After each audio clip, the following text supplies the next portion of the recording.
है वो यहीं से शुरू होती है, जहाँ से साधु नाम की बनिया को यथावत स्थिति में सब कुछ प्राप्त हो गया।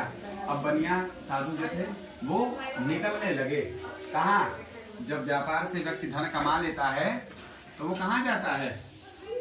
अपने परिवार के पास, क्योंकि धन कमाता किसके लिए है? परिवार के लिए। तो वहां से वो निकले हैं अपने परिवार के पास जाने के लिए। नौका में सवार हुए, नौका धीरे धीरे अपने राज्य की उनके राज्य की तरफ बढ़ने लगी। जब अपने गांव के समीप पहुंचे हैं तो एक व्यक्ति को बोले हैं कि जाकर के आप बता दीजिए कि हम दोनों लोग आ रहे हैं। उधर ठाकुर जी की कथा की सारी व्यवस्था हो गई और ठाकुर जी की कथा शुरू हो गई है, संपन्नता की तरफ है। 5 अध्याय की कथा श्रवण कर ली है।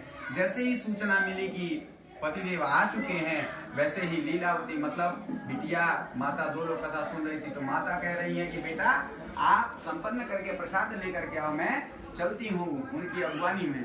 जैसे वो यहाँ से छोड़ करके निकली हैं तो बिटिया को भी कहा चैन। उन्होंने कहा पंडित जी आप आगे आप कुछ देख लेना, मैं प्रणाम करके निकलती हूँ। वो भी छोड़ करके निकल दी। अब ठाकुर जी को आ गया पुनः क्रोध। ठाकुर जी क्या किए? नौका सहित जो है साधु बनिया सहित उनके दामाद जी को सब कुछ डुबा दिए।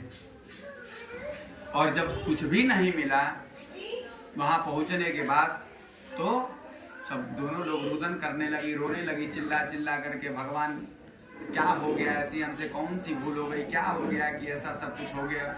आकाशवाणी हुई है फिर कि जो भूल तुम्हारी यह हुई है कि जो तुम प्रसाद का परित्याग करके आई हो, भगवान की कथा को बीच में छोड़ करके आई हो, उसी के कारण भगवान की भ्रिकुटी घूमी है। क्रोधावस्था में यह कार्य हुआ है। भगवान क्रोधित होकर के उन लोगों को डुबा दिए हैं। जाकर के पुनः प्रसाद ग्रहण करो। प्रसाद ग्रहण करने के बाद जब आप वापस आओगे तो यथावत स्थिति में सब कुछ मिलेगा।